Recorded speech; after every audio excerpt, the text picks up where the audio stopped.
Saya sering mengatakan, jangan istilah kafir ini bikin kita tegang. Kafir itu terminologi dalam agama, dalam kitab suci.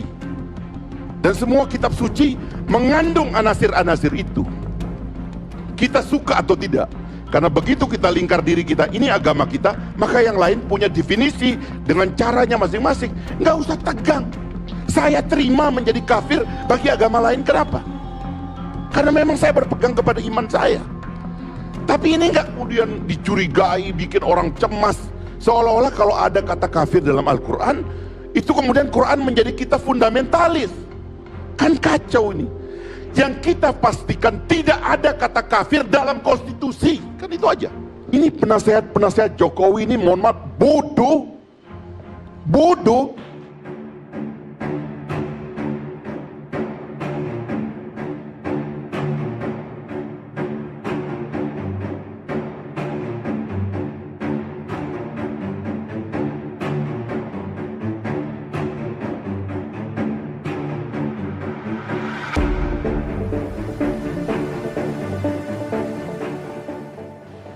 Saya kemarin mau kembali ke 212 dulu Bang Karni.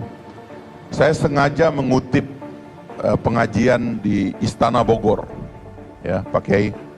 Mohon izin tadi ayatnya juga dibaca oleh Pak Kiai. Karena saya melihat di Istana Bogor itu kemarin ada 2 ayat Al-Quran yang dibaca oleh qori'ah kita, ya, seorang qori'ah juara dengan sangat indah sekali. Surat Al-Baqarah ayat 143 dan surat Al-Fat ayat 29. Al-Maidah ayat 143 itu sebenarnya Al-Baqarah ayat 143 itu sebetulnya memang ayat-ayat yang dibaca untuk menjelaskan karakter dari orang Islam, ya. Tadi sudah disebut oleh Pak Kiai, wa kadzalika ja'alnakum ummatan wasatan litakunu syuhada'a 'alan nas. Dan demikianlah Tuhan menjadikan kamu sebagai umat pertengahan yang moderat, begitu, sebagai saksi di antara manusia. Karena dia moderat, netral, maka dia menjadi saksi.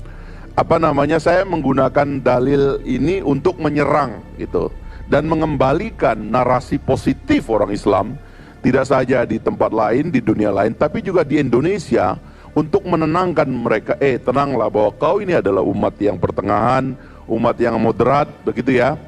Kalau ada ekstremitas, benahilah, ya, perbaikilah. Kalau ada di antara kita ini yang menjadi ekstrim dan sebagainya, benahilah. Sebab pada dasarnya kita adalah ummatan wasatan litakunu syuhada'a 'alan nas wa yakuna rasula 'alaikum syahid. Dan nanti Nabi baru mau bersaksi untuk kamu. Kalau kamu menjadi orang yang moderat, baru Nabi itu mau ngakuin kamu, kan kira-kira begitu. Jadi ini harusnya menjadi khutbah yang besar untuk menenangkan orang yang besar ini gitu. Bukan malah dibalik. Ini kan ada tren dibalik.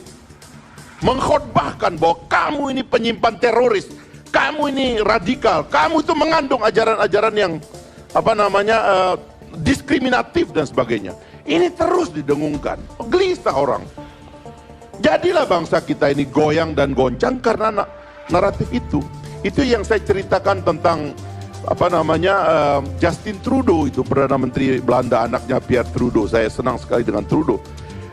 Dia waktu orang menolak imigrasi karena ancaman ekonomi atau ancaman terorisme yang dicitrakan, nanti imigran-imigran ini akan bawa bom dan membunuh orang-orang di negara tujuan.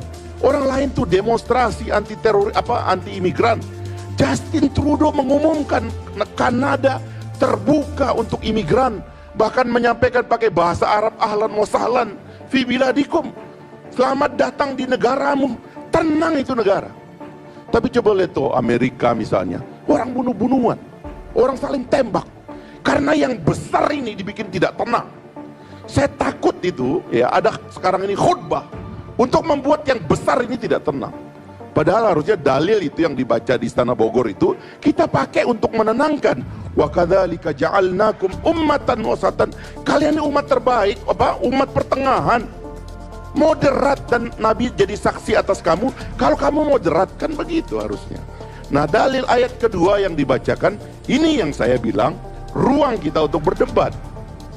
Muhammadur Rasulullah walladzina ma'ahu asyidda'u 'alal kufar. Tadi yang disebut oleh Bung Egy sebagai seolah-olah diskriminatif, itu hati-hati juga. Karena itu adalah bahasa di ruang agama kita. Muhammad Rasulullah itu dan orang-orang bersama dia itu tegas kepada orang kafir dan kasih sayang sesama mereka. Ini kan percakapan di ruang nabi, di ruang pribadi kita. Saya sering mengatakan, jangan istilah kafir ini bikin kita tegang. Kafir itu terminologi dalam agama, dalam kitab suci. Dan semua kitab suci mengandung anasir-anasir itu. Kita suka atau tidak, karena begitu kita lingkar diri kita, ini agama kita, maka yang lain punya definisi dengan caranya masing-masing. Nggak usah tegang. Saya terima menjadi kafir bagi agama lain, kenapa? Karena memang saya berpegang kepada iman saya. Tapi ini nggak kemudian dicurigai, bikin orang cemas, seolah-olah kalau ada kata kafir dalam Al-Quran, itu kemudian Quran menjadi kita fundamentalis. Kan kacau ini. Yang kita pastikan tidak ada kata kafir dalam konstitusi, kan itu aja. Yang kita pastikan tidak ada kata kafir dalam undang-undang, karena itu terminologi dalam agama. Begitu dong ngomongnya. Jangan kemudian terus-menerus mengkompori orang, Islam ini nggak relevan, perlu reformasi, ini banyak sekali hate speech di dalam Al-Quran. Ini apa omongan-omongan kayak begini gitu loh. Dan saya khawatir kalau ini menjadi mazhab negara, itu berbahaya sekali. Maka sebetulnya kalau menurut saya, tadi benar Pak Kiai, saya ingin mengambil, mari kita ke tengah. Harus ada kesadaran kita bahwa ada ruang yang bernama agama, ada ruang yang bernama negara. Dan founding father kita sudah menyelesaikan itu dengan baik. Dibuatlah fondasi negaranya, namanya Pancasila.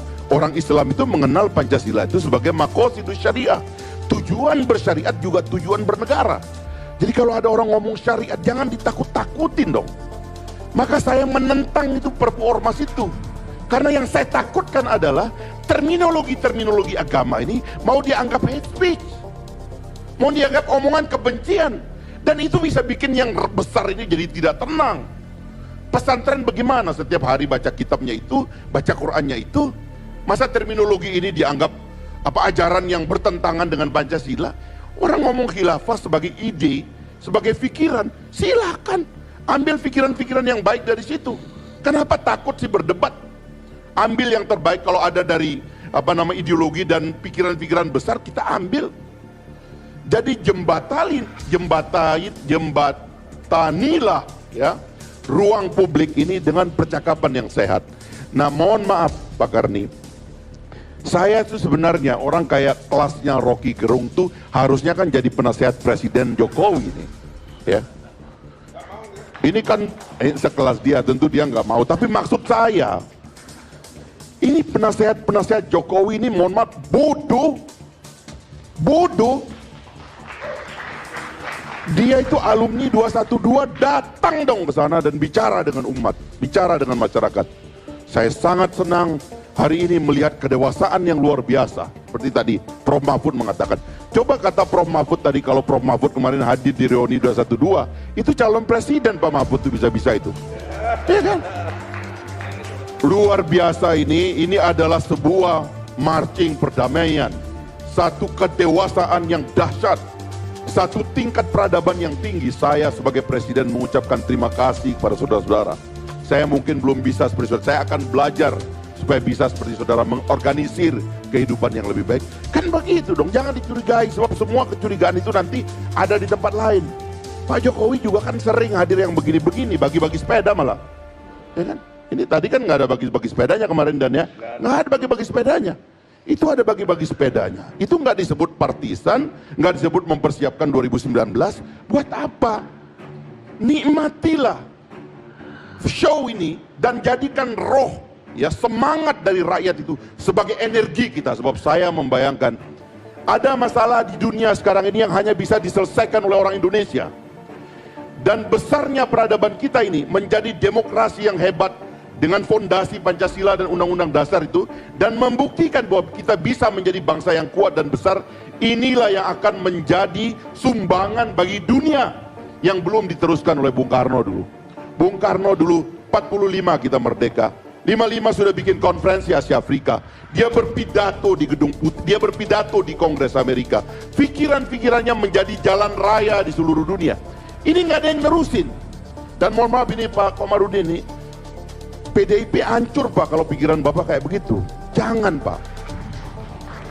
Kembalilah PDIP itu kepada pikiran besar Bung Karno. Jangan Anda bumbui dengan ketakutan. Nggak bisa.